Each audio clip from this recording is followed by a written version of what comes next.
Hey everybody, in this tutorial I'm going to be showing you how to create a detail view for these four holes that are placed on our back view.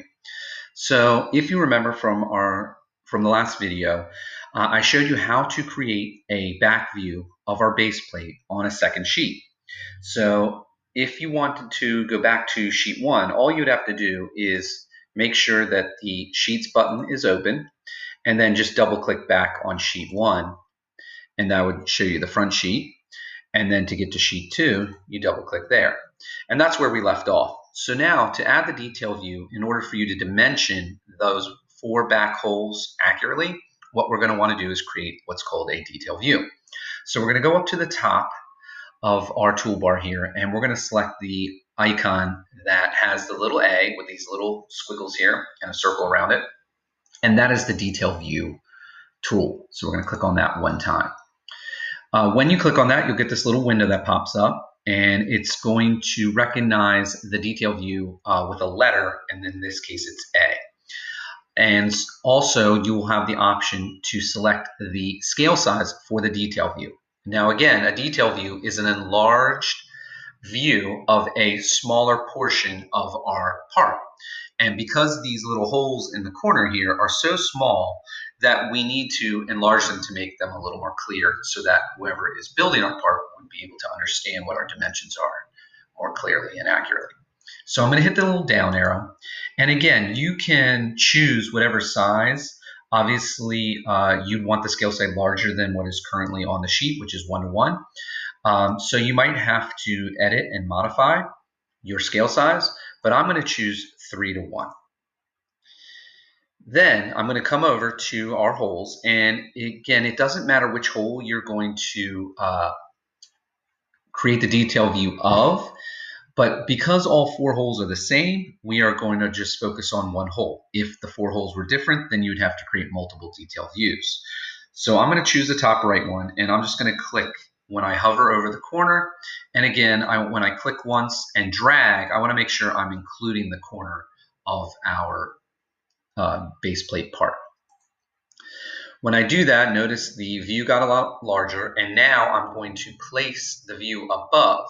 And again, once I place it in, I can then come down and move things around as necessary to create more space if I wanted to just kind of adjust, okay? So in order to dimension, again, in order to dimension holes, we need to mark the location. So we're going to click the center mark button. So I'm going to choose the tool up on my toolbar with the circle and the plus sign. And then once I click on that, I'll come down and select the hole itself. That will add in our center mark, which is the little plus sign. And then we need to mark the location of the holes by selecting the dimension tool. And to mark the location, we have to select two perpendicular edges to our hole. So we're going to choose the top. Please make sure you don't click on the corner where it's rounded or filleted. Okay, so we want to click the top edge that's flat, and then the center of the hole, and drag to the right.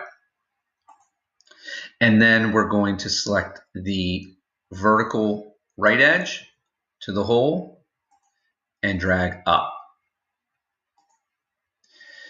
And so now we have two dimensions, okay, both at 0.5. But again, we notice that the dimensions are small. So if you haven't already changed the text type, you can go ahead and do that. And as usual, we will change text type to 0.250. Hit enter. That will increase the text size. While we're here, we can go ahead and change the callouts, the whole callouts, right?